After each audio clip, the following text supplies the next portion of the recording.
शिवाय। मैं चंदन कुमार मिश्रा आप लोगों के साथ शिव पुराण की आगे अध्याय की पाठ कथा आप सुनाऊंगा। ओम नमः शिवाय। ओम नमः शिवाय। ओम नमः शिवाय। ओम नमः शिवाय। ओम नमः शिवाय। ओम नमः शिवाय।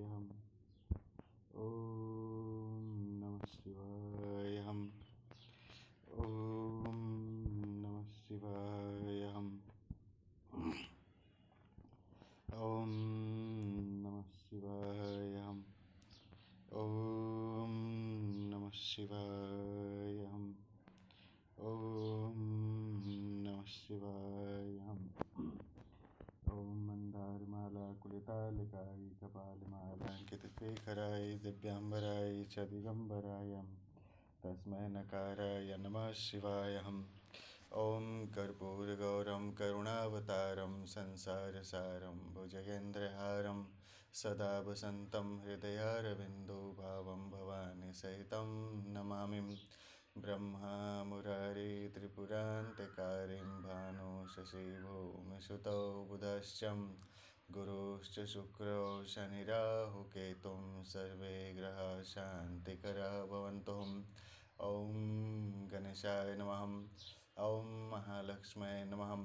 अक्षस्तकपरशुं गदेशपुरुषं चक्रं धनुसहायकं शङ्खं सन्ददतिं करस्त्रिनयनां सर्वाङ्गभूषावृतां नीलाश्मद्योतिमस्य पाददस्कां सेवै महाकालिकां शैवै शैर्विमर्दिनीमिहं महालक्ष्मी सरोजस्थिताम्। ॐ सरस्वत्यै नमः। या कुन्दन्दो तुषारहारधवलां या शुभ्रवस्त्रावितां या वीणावरदण्डमण्डितकरां या श्वेतपद्मासनां शुक्लां ब्रह्मविचारसारपरमाद्यां जगद्व्यापिनीं वीणां पुस्तकधारिणीं भगवतीं जड्यान्धकारपहां या ब्रह्माच्युतङ्गशङ्करप्रभृतिभिर्देवैः सदा वन्दितां सा मां पातु सरस्वतीं भगवती निःशेषजाड्यान्धकारपहां। ॐ सरस्वत्यै नमः। या देवी सर्वभूतेषु विद्यारूपेण संस्थितां नमस्तस्यै नमस्तस्यै नमस्तस्यै नमो नमः। ॐ भूर्भुवस्सुवः तत्सवितुर्वरेण्यं भर्गो देवस्य धीमहि धियो यो नः प्रचोदयात्। ॐ गायत्रीदेव्यै नमः। ॐ जयन्ती मङ्गलाकालीं भद्रकाली कपालिनीं दुर्गा क्षमा शिवा धात्रीं स्वाहा स्वधा नमस्तुते। देवी प्रपन्नातिहरे प्रसीद प्रसीद मातर्जगतोऽखिलस्यं प्रसीद विश्वेश्वरि पाहि विश्वं त्वमेश्वरी देवी चराचरस्यम्। ॐ समुद्रवस्नदेवी पर्वतस्तन्वन्दिते विष्णुपत्नी नमस्तुभ्यं पादस्पर्शमस्तु मे। ॐ पृथिव्यै नमः। ॐ प्रथमं शैलपुत्रं शं द्वितीयं ब्रह्मचारिणे तृतीयं चन्द्रघण्टेति कुष्माण्डेति चतुर्थकं पंचमं स्कन्दमातेति षष्ठं कात्यायनेति सप्तमं कालरात्रिति महागौरीति चाष्टमं नवमं सिद्धदात्री च नवदुर्गा प्रकीर्तिताः। ॐ सर्वमङ्गलमाङ्गल्ये शिवे सर्वार्थसाधिके शरण्ये त्र्यम्बके गौरी नारायणी नमस्तुते। ॐ नमो भगवते वासुदेवाय नमः। ॐ सर्वभ्यो देवों सर्वभ्यां देवभ्यो नमः। ॐ नमः शिवाय। ॐ महालक्ष्मी नमः। महासरस्वती नमः। ॐ नीलाम्बुश्यामलकोमलाङ्गं सीतासमारोपितवामभागं पाणौ महाशयश्चारुचापं नमामि रामं रघुवंशनाथम्। ॐ रामचन्द्राय नमः।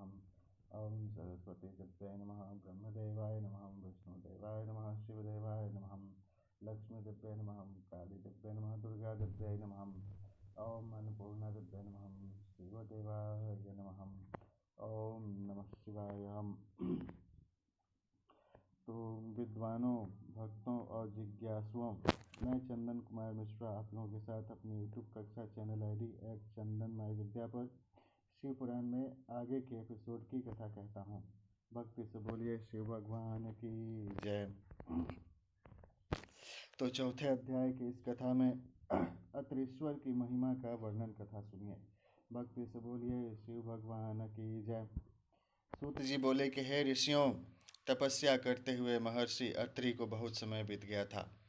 एक दिन मुनि ने समाधि से जागकर अनसुईया से कहा कि देवी, मुझे बड़ी जोर की प्यास लगी है, आप कहीं से जल लाकर मेरी प्यास शांत करो। अपने पति की आज्ञा का पालन करते हुए अनसुईया ने हाथ में कमंडल लिया और पानी लाने के लिए चल दी। साध्वी अनसुईया पानी की तलाश में इधर उधर घूम रही थीं। यह देखकर स्वयं गंगा जी देवी अनसुईया के सामने आकर बोली कि देवी, आप इस समय कहाँ जा रही हैं? तब उनका ऐसा प्रश्न सुनकर देवी अनसुईया ने गंगा जी से पूछा कि भगवती, आप कौन हैं और कहाँ से आ रही हैं? अनसुईया के प्रश्न का उत्तर देते हुए गंगा जी ने कहा कि हे देवी, मैं गंगा हूँ और आपके पातिव्रत धर्म और शिव पूजन से प्रसन्न होकर यहाँ आई हूँ। ओम गंगे चैव जमुने चैव गोदावरी कृष्णा कावेरी नर्मदा सिंधु कावेरी जलेस्मिन् सन्निधि कुरु ओम पुंडरीकाक्षः पुनातोहम्। मैं आपकी कर्तव्य निष्ठा से बहुत प्रसन्न हूँ। मांगो, क्या मांगना चाहती हो? मैं अवश्य ही तुम्हारी इच्छित वस्तु तुम्हें प्रदान करूँगी। गंगा जी के ऐसे वचन सुनकर देवी अनसुईया ने हाथ जोड़कर विनम्रता से गंगा जी से कहा कि हे माता, यदि आप मुझ पर प्रसन्न हैं तो कृपा कर मेरे इस कमंडल को जल से भर दें।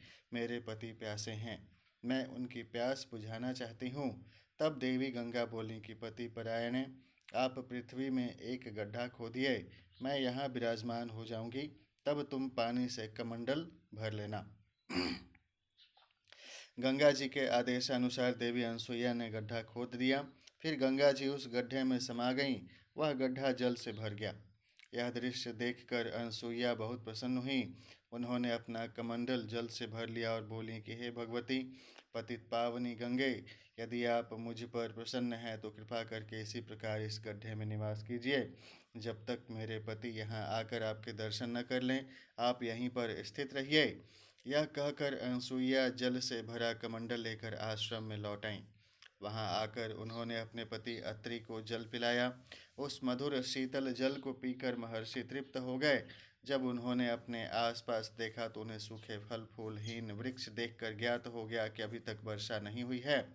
तब उन्होंने आश्चर्यपूर्वक अपनी पत्नी से पूछा कि देवी, जब अब तक वर्षा नहीं हुई है तो यह शीतल जल कहाँ से आया?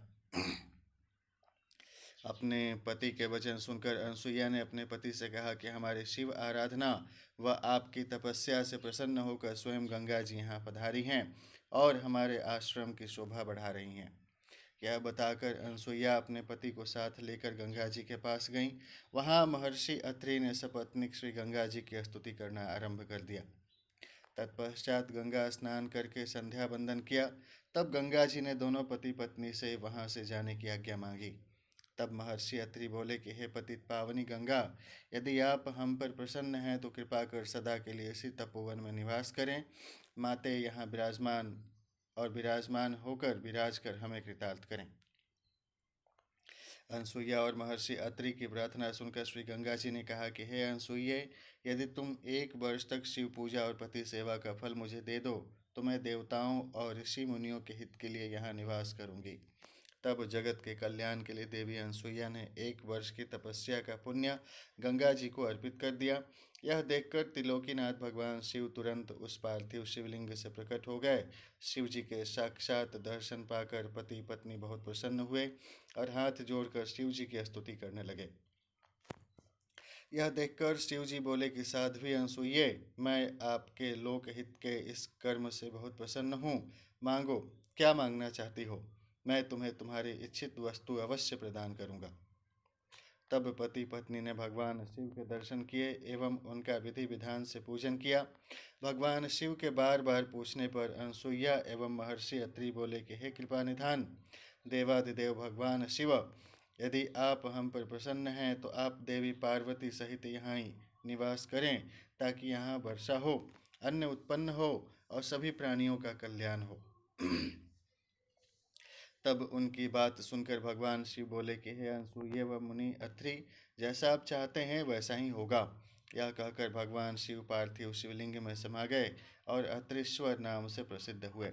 जो भक्त अपने अपने पूजा पाठ को करते हैं, जिस नाम से मंदिर स्थापना करते हैं, उन्हीं नाम से शिव प्रसिद्ध हो करके उस मंदिर में अपना आशीर्वाद देते रहते हैं। ऐसे भगवान शिव की महिमा है।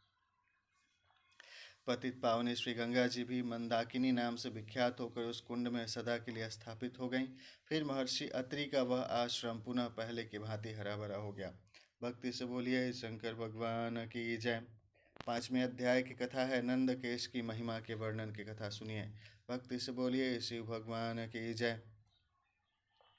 सूत जी बोले कि हे ऋषियों, कालंजर नामक पर्वत पर श्री नीलकंठेश्वर शिवलिंग स्थित है। यह भक्तों के लिए कल्याणकारी है। वहीं पर एक सुंदर कुंड है। जो मनुष्य उस कुंड में स्नान करता है उसके सभी पाप नष्ट हो जाते हैं और उसे मुक्ति मिल जाती है।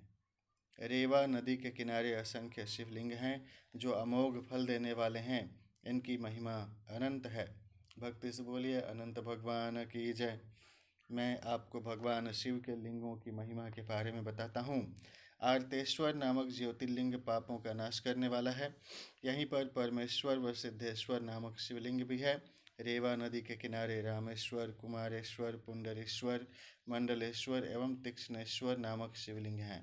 हमें ईश्वर का नाम लेते रहना चाहिए। हे ईश्वर, हे परमेश्वर,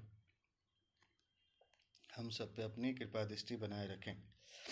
तो इनके दर्शनों से भक्तों के सभी पापों का नाश हो जाता है।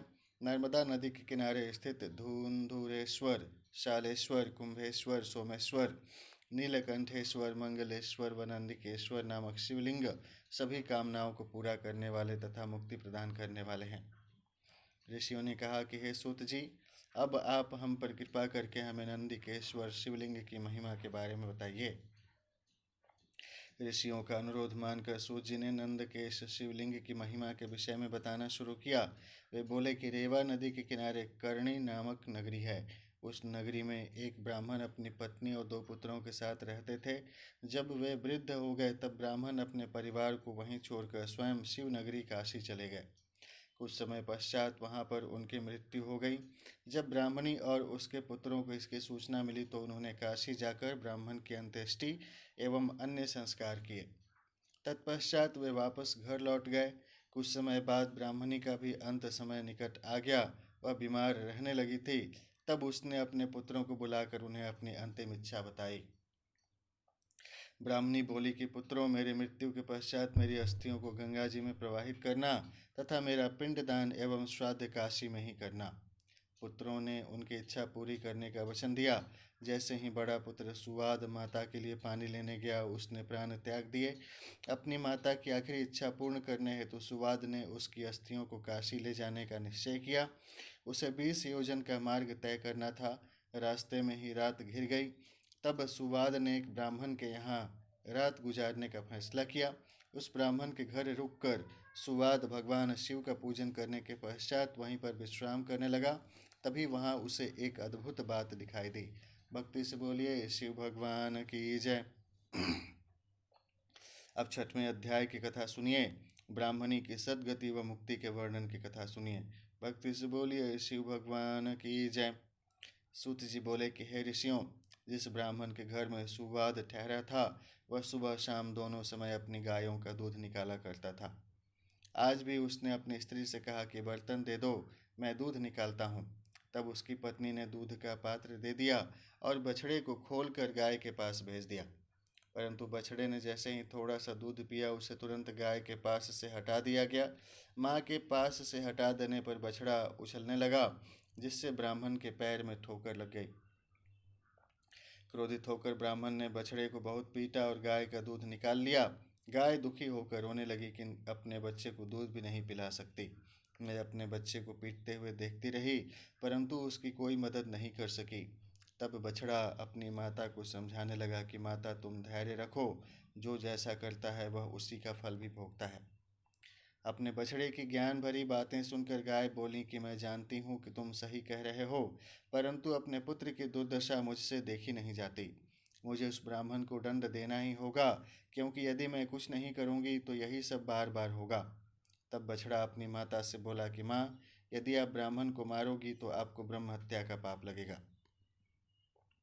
अपने पुत्र की ऐसी बातें सुनकर गाय ने कहा कि पुत्र, तुम ठीक कह रहे हो, परंतु गाय को सताने का दंड ब्राह्मण को अवश्य मिलना चाहिए। बाकी रही ब्रह्म हत्या, उसके पाप को मिटाने का उपाय मैं जानती हूँ। यह कहकर गाय चुप हो गई। गाय और बछड़े की ये बातें सुवाद ने सुन ली थीं। यह सब सुनकर उसने सोचा कि मैं अपनी माँ की अस्थियाँ लेकर काशी जा रहा हूँ, परंतु मैं यह भी देखना चाहता हूँ कि गाय ब्रह्म हत्या के पाप से कैसे मुक्त होती है और अपना बदला कैसे लेती है। प्रातःकाल होने पर सुवाद वहाँ का दृश्य देखने लगा। उस दिन ब्राह्मण ने अपने पुत्र से दूध निकालने के लिए कहा। उसके पुत्र ने भी गाय के बछड़े को पीटना शुरू कर दिया, जिससे गाय को क्रोध आ गया और उसने अपने सींगों का प्रहार लड़के की बगल में कर दिया। यह देखकर ब्राह्मण ब्राह्मणी दोनों दौड़ते हुए अपने पुत्र के पास आए, परंतु कुछ ही देर में उसके पुत्र के प्राण पखेरु उड़ गए। तब हाहाकार मच गया, सब रोने लगे। ब्राह्मण ने पीट पीट कर गाय और उसके बछड़े को घर से निकाल दिया। ब्रह्म हत्या के दोषी उस गाय का सफेद रंग से काला पड़ गया। जैसे ही गाय और बछड़ा घर से निकले, वह पथिक सुवाद भी उनके पीछे पीछे चल पड़ा। वह देखना चाहता था कि गाय क्या करती है और कहाँ जाती है। चलते चलते वे नर्मदा नदी के किनारे पहुँचे, जहाँ पर पहले से ही नंदिकेश्वर महादेव विराजमान थे। गाय ने नर्मदा नदी में 3 गोते लगाए तो उसका काला रंग पुनः सफ़ेद हो गया। यह देखकर सुवाद को बड़ा आश्चर्य हुआ।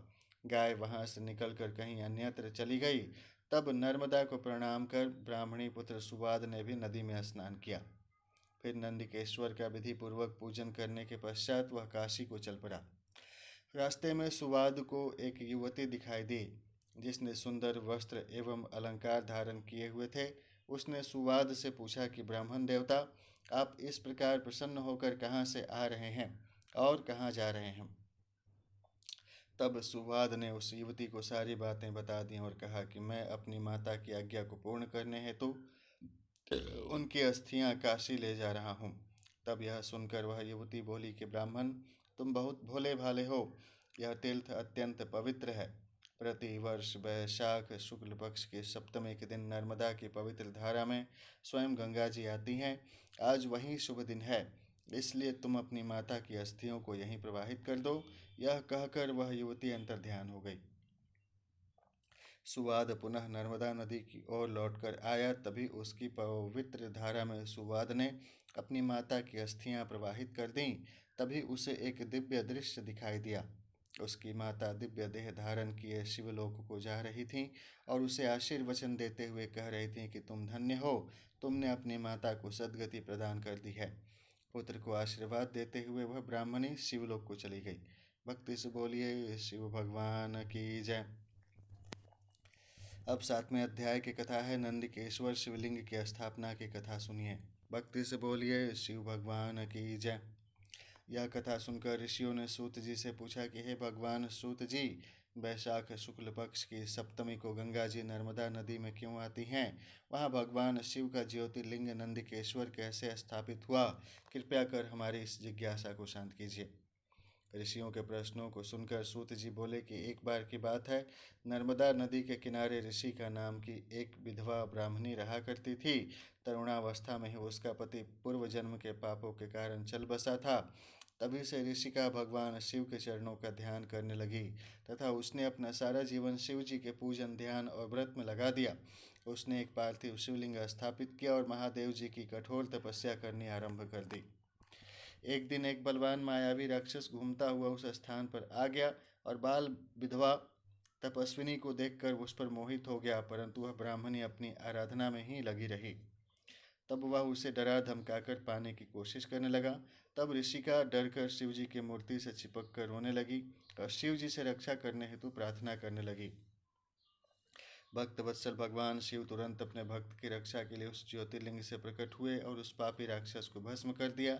फिर उस ब्राह्मणी से बोले कि ब्राह्मणी, मैं तुम्हारी तपस्या से बहुत प्रसन्न हूँ, वर मांगो। मान लिया किसी कारण से, कोई दुर्घटना में, युद्ध के कारण, किसी आपदा के कारण किसी के पति मर गए हैं, उनके बाल बच्चे हैं, तो पति की सेवा करें, बाल बच्चों की सेवा करते रहें और अपने परिवार में शादी विवाह करके बस भी सकते हैं, या फिर अगर तपस्या करने का है तो तपस्या करके भी रह सकते हैं। इस प्रकार से भी लोग जीवन निर्वाह करते हैं। कुछ महिलाएं लोग दोबारा शादी विवाह करके भी अपने परिवार बसा लेती हैं और उनमें भी उनको आज़ादी होनी चाहिए। हर व्यक्ति का अपना अपना चीज़ है। कोई है कि तपस्या करके रहना चाहते हैं, गृहस्थ आश्रम में कुछ लोग रहना चाहते हैं, तो ब्रह्मचर्य आश्रम है, गृहस्थ आश्रम है, वानप्रस्थ आश्रम है और संन्यास आश्रम है। कुछ लोग अपना शरीर दान कर देते हैं कि भाई चलिए अब समाज सेवा में लग जाते हैं। तो हर किसी की अपनी अपनी व्यवस्था होती है। कुछ लोग सन्यासी बन जाते हैं, कुछ लोग क्या हो जाते हैं, अलग तरीके से अपना काम करने लगते हैं। उनसे भी अच्छा हो कि परिवार में, ससुराल में भी ज़्यादा लांछन और ताना उना नहीं देना चाहिए। मान लिया किसी कारण किसी का पति मर गया, सास ससुर या देवर उवर ज़्यादा ताना उना देती है तो निकल के अपना नैहर चल जाती है, दोबारा ब्याह कर लेती है। नैहर में ब्याह हो गया दोबारा, ठीक है, ज़्यादा ताना दिया नैहर में तो घर छोड़ कर के ब्याह करना बंद कर देती है और अपना स्वच्छंद जीवन वृत्ति निभाने लगती है। इसलिए ज़्यादा डांटना भी ठीक नहीं है, घबरा जाता है रास्ता। इसलिए हिसाब से परिवार को मिला के साथ चलना चाहिए ताकि परिवार भी सब खुशी से रहे और मिलजुल के सारा चीज़ चल जाए, सभी का व्यवस्था होते रहे। ऋषियों के प्रश्न को सुनकर सूत जी बोले कि एक बार की बात है, नर्मदा नदी के किनारे ऋषिका नाम की एक विधवा ब्राह्मणी रहा करती थी। तरुणावस्था में ही उसका पति पूर्व जन्म के पापों के कारण चल बसा था। बहुत तरह के कारण लोग मर जाते हैं, बीमारी हो गया, युद्ध हो गया, आपदा आ गया। भगवान शिव से लोग पूजा प्रार्थना करते हैं, भगवान शिव की दिव्य दृष्टि होती है तो पुनर्जन्म भी मिल जाता है। सती सावित्री और सत्यवान व्रत कथा भी लोग करते हैं तो पुनर्जन्म भी मिल सकता है। इसके लिए लोग रिसर्च कर रहे हैं, शोध कर रहे हैं। हजारों साल से ऐसा तपस्या चल रहा है, तो जो लोग ऐसा तपस्या करना चाहते हैं वो लोग रिसर्च भी कर सकते हैं, और जो लोग अपना परिवार आगे बढ़ाना चाहते हैं वो भी अपना आज़ाद हैं। तो तभी से ऋषिका भगवान शिव के चरणों का ध्यान करने लगे तथा उसने अपना सारा जीवन शिव जी के पूजन, ध्यान और व्रत में लगा दिया। उसने एक पार्थिव शिवलिंग स्थापित किया और महादेव जी की कठोर तपस्या करनी आरंभ कर दी। एक दिन एक बलवान मायावी राक्षस घूमता हुआ उस स्थान पर आ गया और बाल विधवा तपस्विनी को देखकर उस पर मोहित हो गया, परंतु वह ब्राह्मणी अपनी आराधना में ही लगी रही। तब वह उसे डरा धमकाकर पाने की कोशिश करने लगा। तब ऋषिका डर कर शिव जी की मूर्ति से चिपट कर रोने लगी और शिव जी से रक्षा करने हेतु प्रार्थना करने लगी। ओम विशुद्ध ज्ञान देवायम चतुर्वेदी दिव्य चक्षुषयं समृद्धि प्राप्ति निमित्ताय नमः सोमार्थ धारणम। ओम हम जुम शिवम त्र्यंबकम यज्ञामहे सुगंधिम पुष्टिवर्धनम उर्वारुक्मिव वैद्यनाथ मित्योरमुक्ष्य वयमृतातः शिव जुम हम मम। ओम नमः शिवाय। हम परमेश्वर से अमरत्व की प्रार्थना करते हैं ताकि जितना जिन्होंने काम किया है, अपने जीवन में कर्म किया है, उस कर्म फल के भोग करके पुनः अपने कर्म फल को आगे कर सकें और इसके लिए ईश्वर का आशीर्वाद मिले सभी को। जैसे हर रात्रि के बाद हर दिन होता है, उस तरीके से लोगों को मौका मिले। लोग जब तक नहीं सीखते हैं तब तक पहाड़ा याद करते हैं, गिनती याद करते हैं। उसी तरीके से भगवान मौका दें।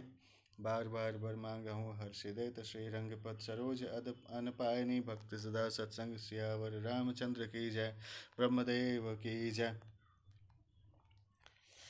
तो तब ऋषिका डर कर शिव जी की मूर्ति से चिपट कर रोने लगी और शिव जी से रक्षा करने हेतु प्रार्थना करने लगी। भक्त वत्सल भगवान शिव तुरंत अपने भक्त की रक्षा के लिए उस ज्योतिर्लिंग से प्रकट हुए और उस पापी राक्षस को भस्म कर दिया। फिर उस ब्राह्मणी से बोले कि ब्राह्मणी, मैं तुम्हारी तपस्या से बहुत प्रसन्न हूँ, वर मांगो। अपने आराध्य त्रिलोकीनाथ भगवान शिव को इस प्रकार अपने सामने पाकर वह दीन ब्राह्मणी शिव जी की स्तुति करने लगी और बोली कि हे जगत का कल्याण करने वाले, भक्तों के दुखों का नाश करने वाले देवाधिदेव भगवान शिव, आपने आज मेरे पतिव्रत धर्म की रक्षा करके मुझ पर बहुत बड़ा उपकार किया है। यदि आप मुझे कुछ देना चाहते हैं तो मेरी एक अभिलाषा को पूरा कीजिए। आप सदा मेरे द्वारा स्थापित इस पार्थिव मूर्ति में निवास करें। ऋषिका के वचनों को सुनकर शिव जी प्रसन्नतापूर्वक उस शिवलिंग में समा गए। उस समय आकाश से फूलों की वर्षा होने लगी। सारे देवता शिव जी की प्रशंसा करते हुए वहां आ गए। उसी समय पतित पावनी श्री गंगा जी भी वहां आई और उस ब्राह्मणी से बोली कि कल्याणी, जहां भगवान शिव का निवास होता है वहां मेरा आगमन अवश्य होता है, इसलिए वैशाख में शुक्ल पक्ष की सप्तमी तिथि को मेरा यहाँ आगमन होगा। ऋषियों, उसी दिन से उस पार्थिव शिवलिंग का नाम नंदिकेश्वर हुआ और उसमें भगवान शिव का वास हुआ। और गंगा जी भी प्रत्येक वैशाख शुक्ल पक्ष सप्तमी को वहाँ आने लगीं। यह दिव्य तीर्थ पापों का निवारण करने वाला है। इस पवित्र कुंड में स्नान करने से सभी पाप नष्ट हो जाते हैं और मनुष्य को शिव पद की प्राप्ति होती है। शिवलोकं वाप्नोते शिवेन सह मोदते। ओम शिवाय नमः। ब्रह्माय नमः। विष्णुवाय नमः। शिवाय नमः। ओम ब्रह्मा भगवान नमः। विष्णु भगवान नमः। शिव भगवान नमः।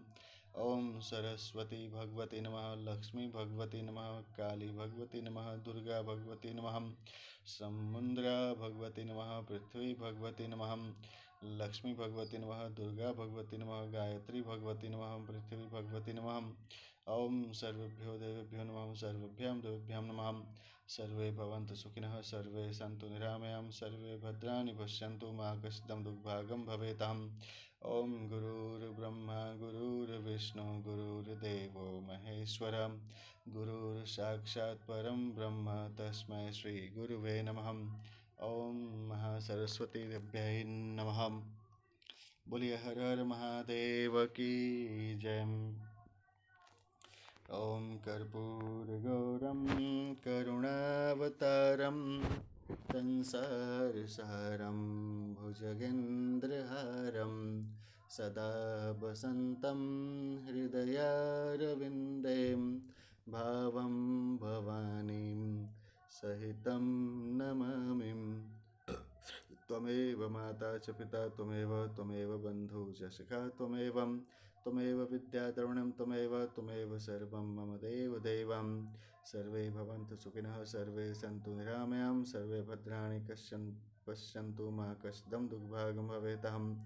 या देवी सर्वभूतेषु विद्यारूपेण संस्थितां नमस्तस्यै नमस्तस्यै नमस्तस्यै नमो नमः।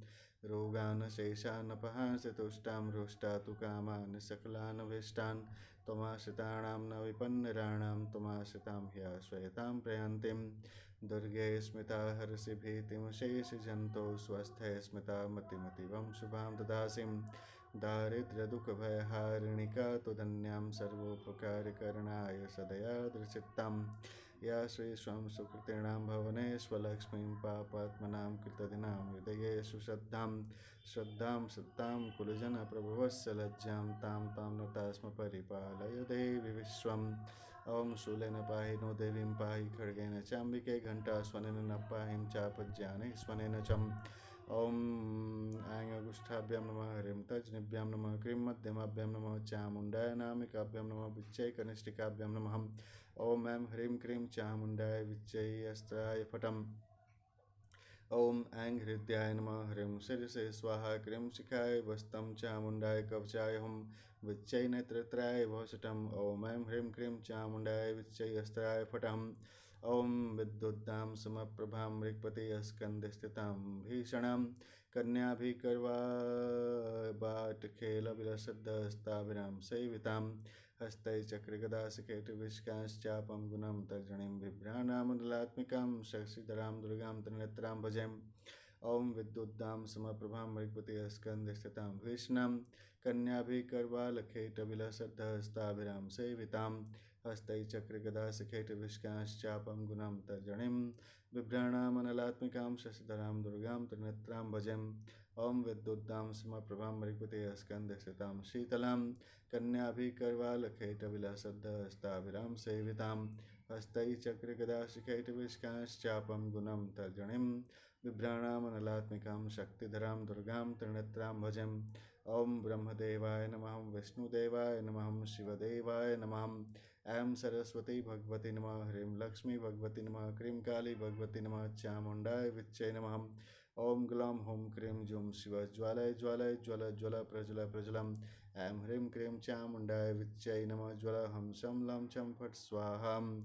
भक्ति से बोलिए दुर्गा देवी की जय। दुर्गा भगवती की जय। ओम सर्वरूपमयी देवीं सर्वदेवीमयो जगत् ततो वयं विश्वरूपा त्वां नमामि परमेश्वरीम्। इत्थं यदा यदा बाधां दानवोत्थां भविष्यति तदा तदा अवतीर्य त्वं करिष्यति हरिसंशयम्। ओम दुर्गाय नमः। सर्वे भवन्तु सुखिनः सर्वे सन्तु निरामयं सर्वे भद्राणि पश्यन्तु मा कष्टं दुर्भागं भवेताम्। ओम शांति शांति शांति। ओम विश्वानि देव सवितरदूरितानि परास्व यद्भद्रतन्न आस्वाम्। ओम भूर्भुवस्वः तत्सवितुर्वरेण्यं भर्गो देवस्य धीमहि धियो यो न प्रचोदयात्। ओम नमः शिवाय।